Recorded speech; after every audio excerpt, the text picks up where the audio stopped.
Hi guys, my name is Cheryl. Welcome back to my channel, and I'm back today with another story time video for you. So as you can see from the title, I am going to be telling you guys the story today of when I actually killed somebody. In advance, I want to apologize for any noise that you might hear in the background. Today is a really nice day. It's not too hot, and I wanted to sit outside. So every now and again, you may hear the cars driving by. So anyways, when I was in my early to mid 20s, my friends and I always had a tradition that we would, for birthdays, go to Tijuana to celebrate. And so on this particular day in March, we decided, keeping up with tradition, let's go to Tijuana. It was my friend's birthday. So we called everybody over to see who wanted to go. We ended up with 2 vehicles worth of people. Now, to kind of give you an idea for reference, the vehicle that I'm in, which is the vehicle that I'm driving, was a big black Suburban truck. It was a friend of mine's truck, and he didn't feel like driving that far. So in this vehicle, it's myself, the driver, my friend whose birthday that it was, in the passenger seat, my friend who owned the vehicle, he was in the back seat, and 2 other people were also in the back seat. And then my girlfriend at the time was in another vehicle with a friend of hers. Hold on. Sorry guys, street sweeper. So we're 2 vehicles. So everything up to this point is normal, it's fine, everything's good. So we head out from LA, because we all lived in Los Angeles at the time. So we head out, and we always would go at a certain time, because the first club that we always would go to was like right after you crossed over the border. We would park on the USA side and we would walk over. We never drove over, we would always walk. And the first club that we always went to was always ladies free before 10, and you also could drink free. So we would always leave at a certain time from Los Angeles so that we knew we would be there in enough time to ladies in free before 10. So we head out where everything's good, you know, we're having fun in the vehicle, you know, music's playing, everything's good, everybody's talking, just having fun. So we get to San Diego by this time, and my girlfriend, mind you, who's in the other vehicle, she calls on the phone, which my friend answers, and she tells us to get off at a particular exit off the freeway, because she was hungry, and so they exited the freeway to go, I think it was to Wiener Schnitzel or something. So that was perfect for us, because we never ate when we were over there. We would only, you know, party and drink. And so we were not too far behind them, so it was perfect. We were not too far away from this particular exit where we were going. So we exit the freeway. Mind you, at this time we're maybe 20-30 minutes, if that, away from the border. So we exit the freeway, and are traveling down this main street in order to go meet them at the Wiener Schnitzel where they were already at. And so on the road, the street that we're on, there's basically, it's a 3-lane road. So we get to a certain point, we are approaching a signal light, and which, mind you, had just turned green as we were approaching up to it. So to my left, there's a left turning lane, and in that lane there is a brown van. And to my right, there were, you know, the other 2 lanes, so 2 other lanes of vehicles. And off to the corner to my right is a liquor store. So as I'm approaching this green light, I'm getting ready to go through the light, I see the van to my left stop short. But I don't know why. It just stopped. Like, the van was getting ready to make that turn and just stopped. So before I could even realize why, there's a loud thud on the front of the truck, Suburban. And at this point is when I realized what just happened. And so this girl came running across the street, almost got hit by the van, but the van stopped short, ran out in front of my car. It was too late for me. When I hit her, you know, in the movies, you see people get hit and you'll see them fly up in the air and you're like, oh, that, you know, it's a movie. No, it's real. So she ran out in front of the truck that I was driving. Mind you, I'm going maybe 30, 35 miles an hour at this point. And so she ran out in front of my truck. I hit her. She flew up in the air. She came down and her head bounced off the hood of the truck.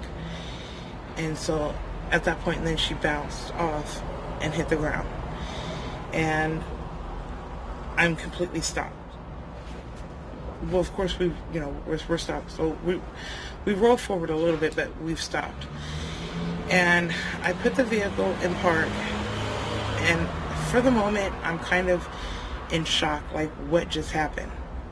Like at this point for me, reality is not really all the way there. There's a lot of confusion going on. And my reality is moving so fast, but yet so slow all at the same time.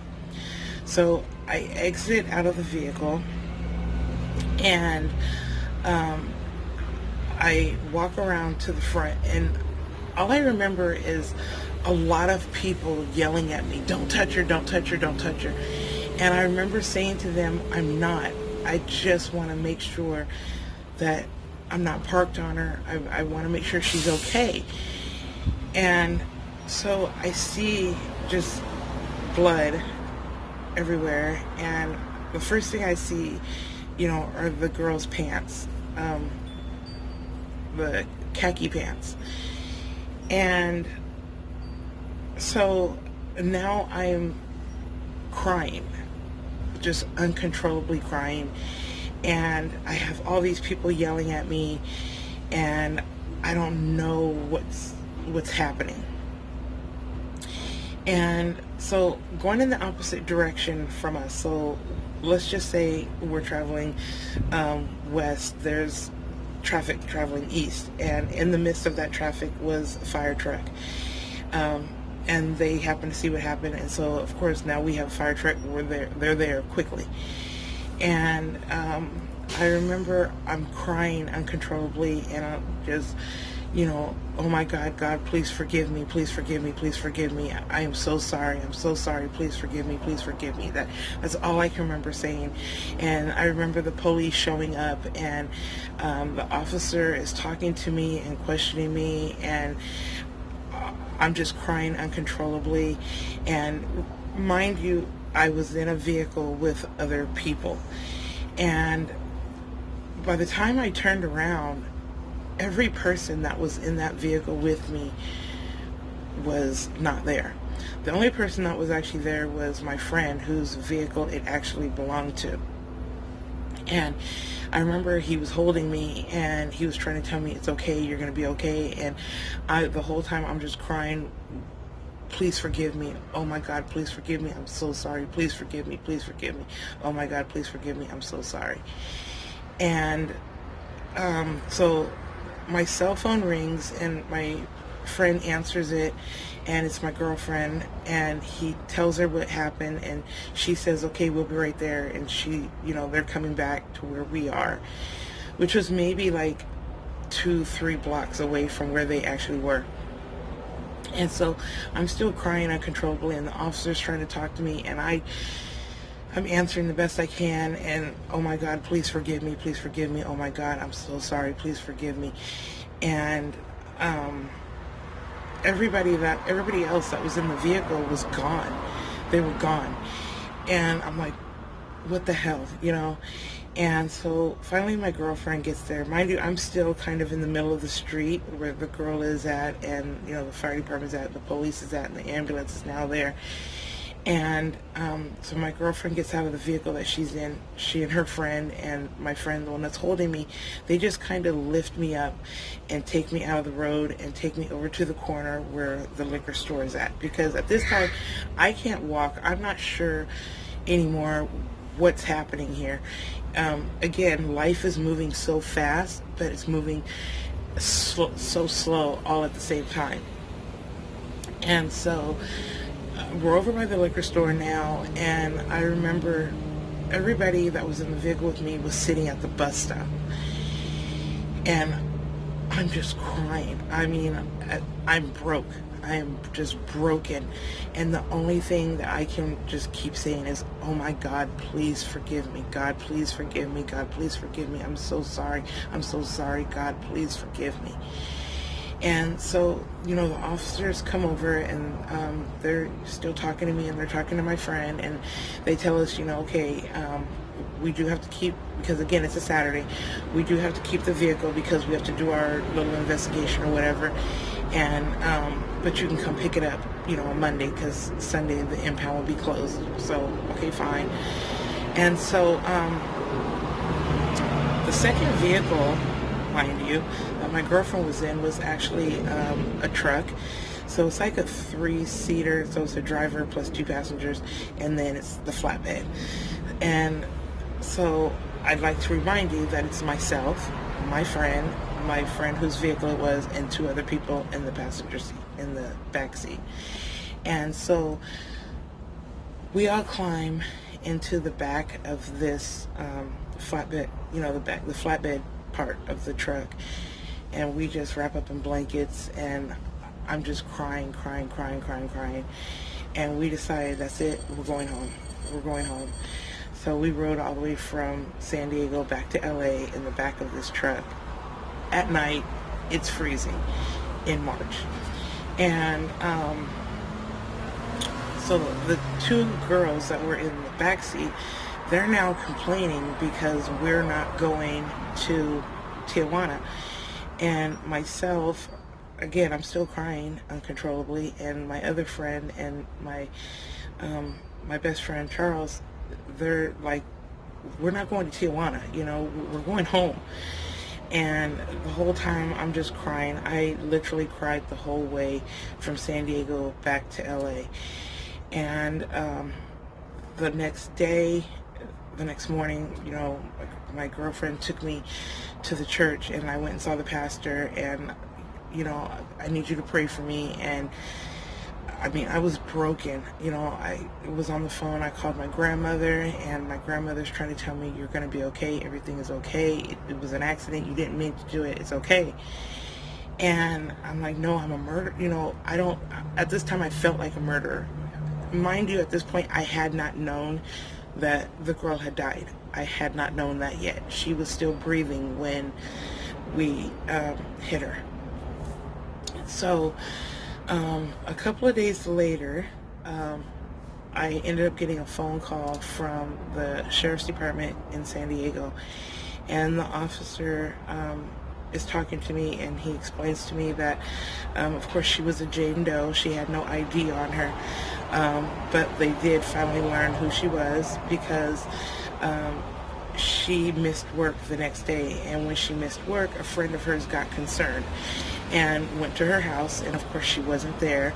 And so this girl got on the phone and called the parents of the victim, and her parents lived in Canada, and so her parents went to the Canadian constable, who got in contact with the San Diego sheriffs, and that's how they learned who she was, her identity. And so he tells me all this, and then he tells me that unfortunately she had died. And once again, what little of me was left officially broke, and I lost it. I felt like a murderer. Again, God, please forgive me. Oh my God, I'm so sorry. Please forgive me.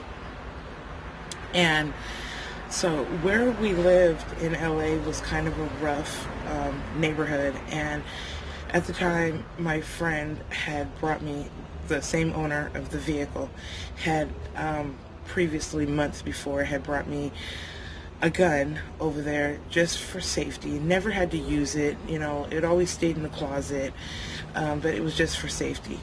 And so, okay, fine. So when I got off the phone with the San Diego sheriffs, it broke me. And I was at my friend's house, the girl whose birthday it was, and I went into her second bedroom and closed the bedroom door.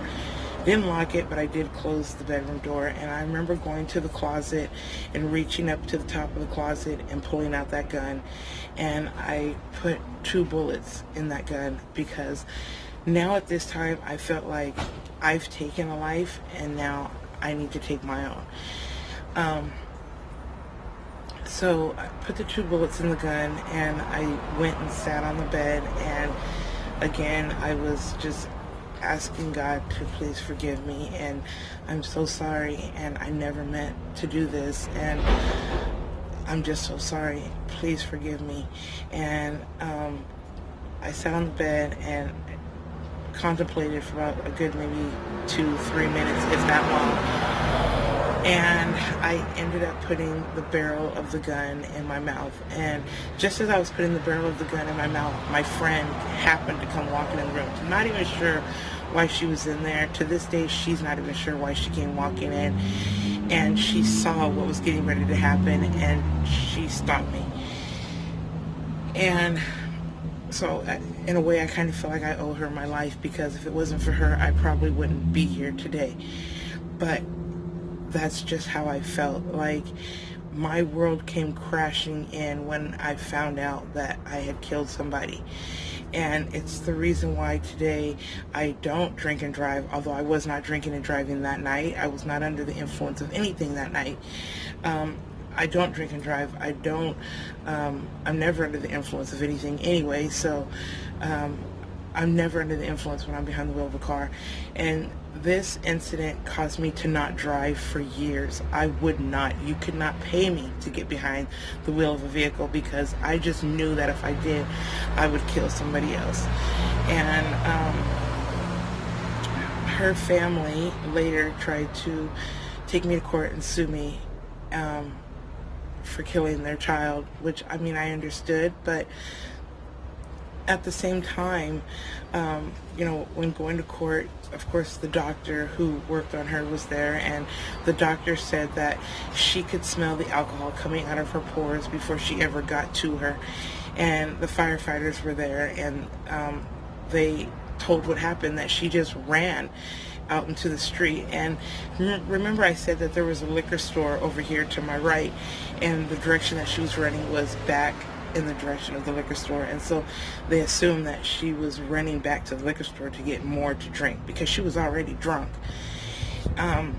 But to this day, it's a day that I will never forget. I will never forget her brown khaki pants. I will never forget her blue and white flowered shirt. I will never forget her white kid shoes. I will never forget her blonde hair. I will never in my life forget the girl named Brandy, the girl that ultimately changed my life in the worst way possible. It took me years to get over it. It took me years of counseling to get over it. It's just all kinds of depression and anxiety, and just everything that comes with harming somebody unintentionally. And so, in my life, I look at people that purposely go out and hurt people who purposely go out and murder people, and the only thing that I can think to myself is that for you to do that, that person has no conscience whatsoever, because that literally almost ate me alive on the inside when I found out what I had done. So, accidents happen. You can get over the worst of the worst. It might take some time, but you can get over the worst of the worst. And use this story to never get behind the wheel of a vehicle under the influence of anything. Never get behind the wheel of a vehicle and talk on your cell phone or text. All things that I did not do that day. And I still ended up in an accident and still ended up taking someone's life unintentionally. So that's my story. It's just a day I'll never forget. So I want to thank you guys for listening to my story. Don't forget to like, comment, and subscribe to my channel. I do have more story times for you guys. I was really trying to take it from childhood into adulthood, but because I had spoken to my friend, we hadn't spoken in many, many years, and the subject came up, and I was like, let's tell the story. You know, let me tell this story, so that somebody else can use my story, maybe to help them. Maybe you've been in an accident yourself, and with the same kind of an outcome, and you don't know how or if you're ever going to get through it. Take it from me, you will, one day at a time, moment by moment, day by day, second by second, because that's how I had to do it. And lots of prayer. I love you guys, and I'll see you on the next one.